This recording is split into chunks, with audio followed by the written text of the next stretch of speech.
तर संसद भवन परिसरामध्ये केंद्रीय गृहमंत्री अमित शहा यांच्या भेटीसाठी केंद्रीय संसदीय कार्यमंत्री किरण रिजिजू पोहोचलेले आहेत। दोन्ही नेत्यांमध्ये सध्या महत्त्वाची बैठक सुरू आहे। केंद्रीय मंत्री पीयूष गोयल आणि धर्मेंद्र प्रधान हे सुद्धा या बैठकीला उपस्थित आहेत असं कळतंय। आपल्यासोबत प्रशांत रामदास जोडले आहेत। प्रशांत, आपण पाहतोय की खरं तर धर्मेंद्र प्रधान यांनी दुपारीच आता अमित शहांची बैठक घेतली होती आणि त्यानंतर आता किरण रिजिजू सुद्धा इथे आलेले आहेत। नेमकं पुढचं पाऊल काय असू शकतं? राजीनामा घेतला जाईल का? एक अत्यंत महत्त्वाची बैठक सध्या अमित शहा यांच्या कार्यालयामध्ये सुरू आहे। किरण रिजिजू हे तेथे दाखल झालेले आहेत। महत्त्वाचं म्हणजे संसद परिसराच्या काळात असलेलं जे अमित शहा यांचं कार्यालय आहे त्या अमित शहाच्या कार्यालयामध्ये केंद्रीय संसदीय कामकाज मंत्री किरण रिजिजू हे दाखल झाले आहेत। सोबतच जर बघितलं केंद्रीय मंत्री पीयूष गोयल आणि धर्मेंद्र प्रधान हे देखील या बैठकीला उपस्थित। आपल्याला माहित असेल संसदेच्या पावसाळी अधिवेशनाच्या पार्श्वभूमीवर अनेक महत्त्वाचे निर्णय घ्यायचे आहे। सरकार पुढील रणनीती निश्चित करण्याकरता या बैठकीत चर्चा होण्याची शक्यता व्यक्त केली जात आहे।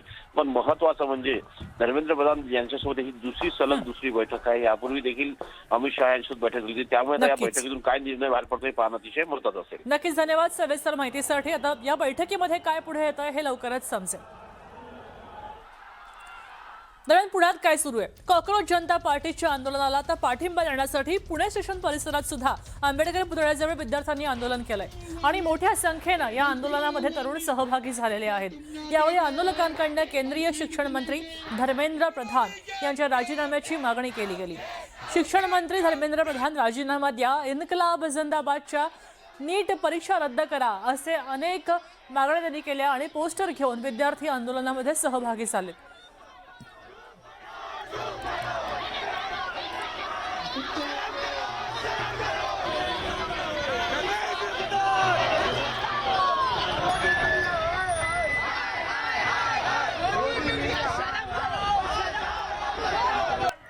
ही दृश्य आहेत पुण्याची। आपण पाहतोय की दिल्लीमध्ये आंदोलन पुकारलं गेलं आणि त्यानंतर संपूर्ण देशभर ज्या ठिकाणी शक्य होतं त्या ठिकाणी आंदोलक आले आणि त्यांनी निषेध नोंदवलेला आहे। धर्मेंद्र प्रधान यांचा राजीनामा या मुख्य मागणीसाठी खरं तर पुण्यात सुद्धा अनेक ठिकाणी आंदोलनं पुकारली जात आहेत। मुंबई, पुणे, सिंधुदुर्ग आणि त्याचबरोबर संभाजीनगर अशा महत्त्वाच्या 4 शहरांमध्ये आंदोलनाला सुरुवात झालेली आहे। इथंही विद्यार्थी आपला युनिफॉर्म घालून आलेले आहेत, त्यांचे पालक या ठिकाणी उपस्थित झालेले आहेत। हातामध्ये कार्डबोर्ड घेऊन त्याच्यावर घोषणा लिहून धर्मेंद्र प्रधान यांच्या राजीनाम्याची मागणी पुणेकर सुद्धा करतायत। पुणे स्थानकाबाहेरची ही दृश्य आहेत। या ठिकाणी दिल्लीतल्या सीजेपीच्या आंदोलनाला समर्थन देण्यासाठी पुणेकरांनी पुण्यात मोर्चाचं आयोजन केलेलं आहे। दिल्लीत जे जाऊ शकत नाहीत अशांनी आपापल्या भागात हे मोर्चे काढलेले आहेत आणि त्या मोर्चात सहभागी झालेले आहेत। तर अलीकडे मुंबईत सुद्धा दादरच्या चैत्यभूमी परिसरामध्ये तरुणांकडून आंदोलन केलं गेलं।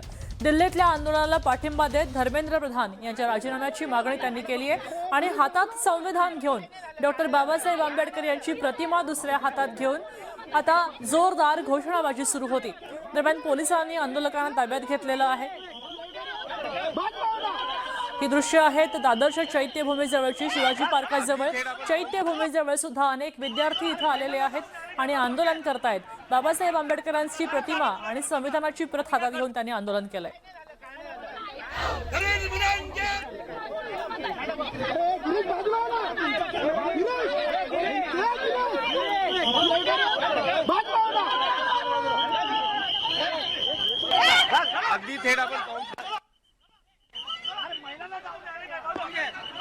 दरम्यान या आंदोलनावरनं आदित्य ठाकरेंनी एकवर एक पोस्ट केली आहे आणि सरकारवर निशाणा साधलाय। आदित्य ठाकरे काय म्हणाले पाहूया।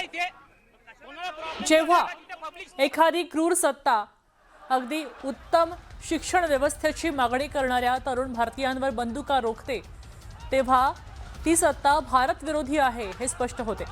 शांततापूर्ण निषेध मोर्चावर त्या सत्तेनं केलेल्या पोलीस अत्याचाराची दृश्य जेव्हा जग पाहिल तेव्हा त्यांना समजेल की भारत आता लोकशाही राहिलेला नाही तर एका सत्तेच्या विळख्यात अडकलेला आहे। शिक्षणातल्या पद्धतशीर अपयश मान्य करायला आणि ती सत्ता नकार देते आणि एखाद्या मंत्र्याला तरुण भारतीयांशी संवाद साधायला सांगण्याऐवजी दडपशाहीचा मार्ग स्वीकारते हे पाहून जगाला समजेल की सरकारचं रूपांतर हुकुमशाहीत झालेलं आहे। तर संजय राऊतांनी सीजेपीच्या संसद भवनावरच्या मोर्चावरनं सुद्धा एक्सवर एक पोस्ट केली आहे आणि जोरात निशाणा साधलाय. तरुणाईला सुप्रीम कोर्टाचे माय लॉर्ड न्यायाधीश सूर्यकांतजी असं म्हणत त्यांनी सुरुवात केली. आजच्या आंदोलनाचं श्रेय फक्त एका व्यक्तीला जात आहे. देशातल्या मेलेल्या व्यक्तींना जिवंत करण्यासाठी धन्यवाद असं त्यांनी पोस्ट केलेली आहे. तर रोहित पवारांनी काय म्हटलंय तेही पाहूया. दरम्यान सीजेपीच्या आंदोलनावर त्यांची टीका केलेली आहे. ते म्हणते तरुणाईला गृहीत धरलं तर काय होतं याचा अंदाज दिल्लीतल्या हुकुमशाहीला आलाच असेल. कुणाचाही नाद करा पण तरुणाईचा नाद करायचा नाही. महाराष्ट्र सरकारनं सुद्धा हे लक्षात घ्यावं. दडपशाहीनं आणि कूटनीतीनं ऑनलाईन परीक्षा लादायचा प्रयत्न केलाच तर याद राखा मुंबईमध्ये याहीपेक्षा मोठं चित्र दिसेल.